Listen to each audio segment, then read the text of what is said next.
Welcome to MsMojo, and today we're counting down our picks for the top 10 most memorable Ross and Rachel moments. Fine, I will. Good, because I love you. Oh, yeah? Yeah. Well, I love you too. Well, that's the first time we've said that. Yes, it is. Well, I'm gonna kiss you. Well, you better. For this list, we're looking at the breakups, makeups, and everything in between of one of television's most iconic couples. It's fine, okay? You just go. No guilt, I promise. Thank you. Number 10, Ross takes Rachel to the hospital. The one with a chick and a duck. I cannot do this with my left hand. Would you please help me with this too? Not long after their infamous breakup, Ross proves he's not such a bad guy by giving up the professional opportunity of a lifetime to help his ex-girlfriend. Come on, you probably have a broken rib. Well, I will go to the hospital tomorrow. It'll still be broken then. Right. But you know, I could use a hand getting ready. Ross has a spot on a panel for the Discovery Channel, but an injured Rachel begs for his help to get ready for a work dinner. He tries to rush through doing her makeup, hilariously, but ultimately decides it's more important that he take Rachel to the hospital. I'm sorry, I just can't go to the hospital looking like this. The tension between them and the fact that Rachel doesn't know what Ross is giving up for her make this moment stand out.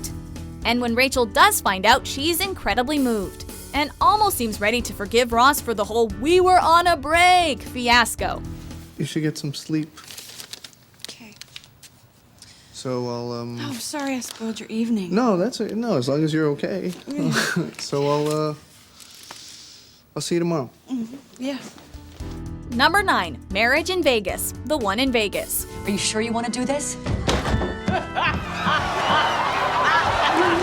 The season 5 finale had us all prepared for a Bing Geller wedding, but instead of the nuptials we'd been promised all season, we got the marriage we'd been asking for since the very beginning. Hello, Mrs. Ross. Hello, Mr. Rachel! Granted, it wasn't under the most perfect of circumstances, but for a few short episodes, we were all treated to a glimpse of Mrs. Ross and Mr. Rachel. Lucky for us, the marriage leads to some of the funniest Ross and Rachel moments, as Rachel finds out from Ross's divorce lawyer that he didn't get the annulment. And she files for one herself, claiming that Ross is a gay, mentally unstable drug addict who couldn't consummate the marriage. You are seeking an annulment on the grounds that Mr. Geller is mentally unstable? Number 8, When Were You Under Me? The one where Ross finds out. I haven't even been home yet. Do you mind if I check my messages? Ross has the worst luck. He just so happens to be in China when Rachel finds out about his feelings for her and decides to give a relationship with him a try. You know Rachel, the girl he'd pined for since high school? Rach, I got a message from you. Rachel heads to the airport to surprise him, but when Ross gets off the plane with Julie, Rachel does not take it well. She eventually hits rock bottom when she leaves Ross a drunken voicemail, and her best attempts to prevent Ross from hearing it aren't quite good enough. Oh my God. Oh my God, Ross, no, hang up the phone. Give me the phone, Ross. Give me the phone, give me the phone, give me the phone. David Schwimmer is at his uncontrollable best as Ross tries to process the information. When were you under me? But Julie arrives just in time to add to the awkwardness, leaving Ross and Rachel's fate in the balance.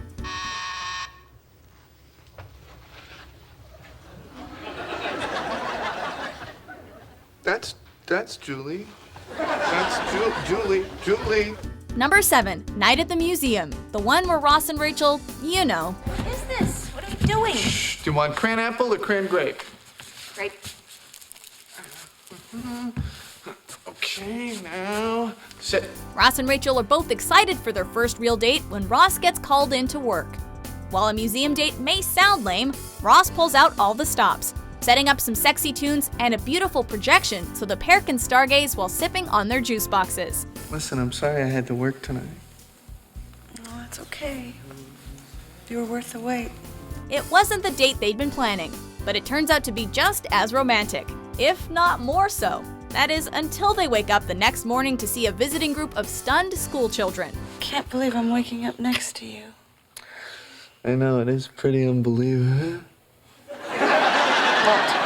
We're not alone. This may be the ultimate example of Ross going the extra mile, and he certainly scores points with Rachel, but we're still not quite sure how he didn't get fired. Oh God, I'm sorry. It's just that when you moved your hands down to my butt, it was like, whoa, Ross's hands are on my butt. Number 6, The Breakup, the one with the morning after. Yeah, you know the girlfriend I told you about last night? Well, it turns out that she if she wants to get back together with me. I found it! You could always count on Friends to be funny, but when the situation called for heavy drama, the show was unafraid to punch us right in the gut. Besides the rest of the gang eating leg wax in Monica's bedroom, there's very little to laugh about in the one with the morning after. That's when Rachel finds out that Ross cheated on her, or took advantage of them being on a break, depending on how you look at it. I made a mistake, okay? A mistake? What were you trying to put it in? Her purse? The resulting scene is so relatable and so heartbreaking, we still have trouble watching it. But the breakup is written in such a way that you clearly see both sides of the argument, and the actors more than do it justice. You can't just kiss me and think you're gonna make it all go away, okay? It doesn't work that way. It doesn't just make it better. Number 5, the prom video. The one with the prom video. You know what, you guys, we don't have to watch this. It may be hard to believe, but Ross Geller wasn't always such a smooth-talking ladies' man, as evidenced by Monica's old prom video. While Monica and Rachel get ready for their big night, Ross, the older college student with facial hair extraordinaire, is lurking in the background, ready to jump at the chance to save the girl he loves from high school humiliation. So, what are you gonna do this summer? Oh, you know, I'm gonna hang out, work on my music. Of course, it's Ross who's eventually humiliated, but the gesture is enough for present-day Rachel to forgive him for the infamous pros and cons list. Okay, Dad. Rachel, ready or not, here comes your knight in shining. Oh no. Bye! Don't forget! Oh, dear. The ensuing kiss makes any list of memorable Friends moments and kicks off the pair's relationship for real. And as for the mating rituals of lobsters, Phoebe has never spoken truer words. See? He's her lobster. Number 4, we were on a break.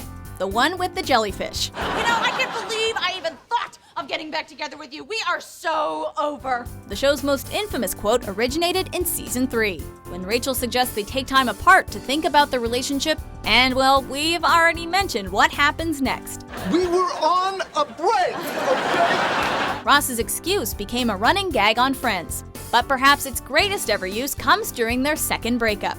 You know, the one where Rachel writes Ross that letter asking him to take full responsibility for everything bad that happened between them? She goes on for 5 pages about how I was unfaithful to her.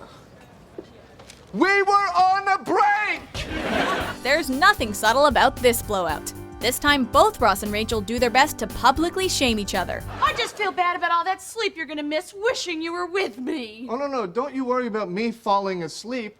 I still have your letter! It was gutsy to write a funny breakup scene for this fan-favorite couple, but David Schwimmer and Jennifer Aniston shine, this time in loud, over-the-top performances. It definitely paid off. Just so you know, it's not that common, it doesn't happen to every guy, and it is a big deal! Number 3, Ross Says Rachel, the one with Ross's wedding. Friends, family, are gathered to celebrate here today the joyous union of Ross and Emily. The Ross and Rachel saga wasn't a huge part of season 4, so when the friends took off for London to see Ross marry Emily, it left us wondering if our favorite TV couple was over for good. Little did we know that shelving the pair throughout the season was a cruel ploy, as Ross's accidental confession at the altar comes out of nowhere, reopening the door for this off-and-on couple in one of the show's most surprising twists. Repeat after me. I, Ross, I, Ross. take thee, Emily. Take thee, Rachel. The minds behind Friends always knew when to keep Ross and Rachel on the back burner. In fact, sometimes they did it for entire seasons. But the longer the build-up, the more memorable the payoff. Emily.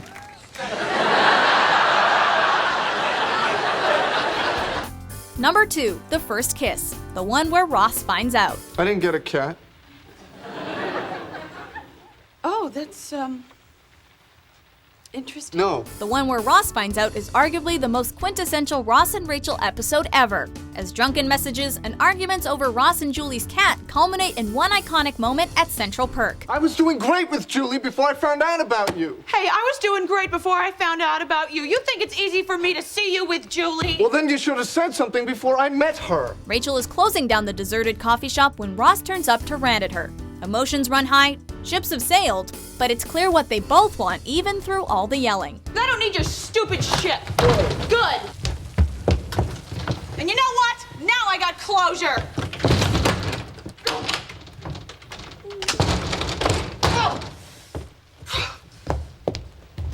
It's satisfying to see a moment that's been building for a full 30 episodes actually pay off. But Ross and Rachel's first kiss is so much more than just a first kiss. It cemented their place in television history as early as season 2.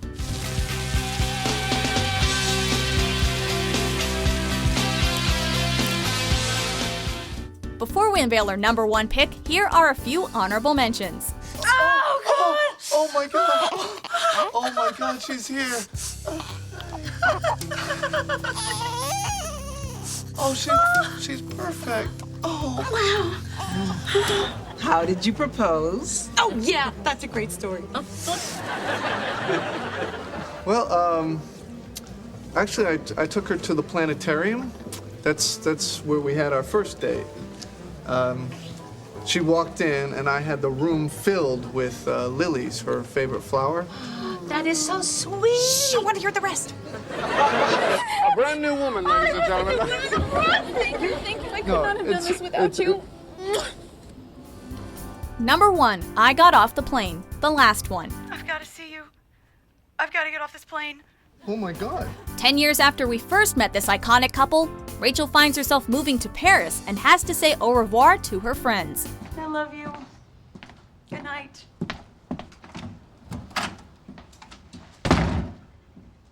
What? After she says goodbye to everyone but Ross, then sleeps with him, then gets on the plane to Paris anyway, Ross gets one final chance to tell Rachel how he feels courtesy of a frantic race to the airport. I know you love me.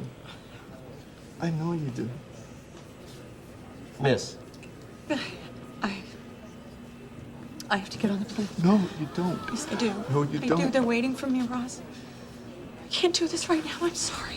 He returns home rejected. But soon enough, 10 seasons of Will They, Won't They, Laundry and Lobsters, and loads of We Were on a Breaks are all wrapped up in 5 little words. I got off the plane.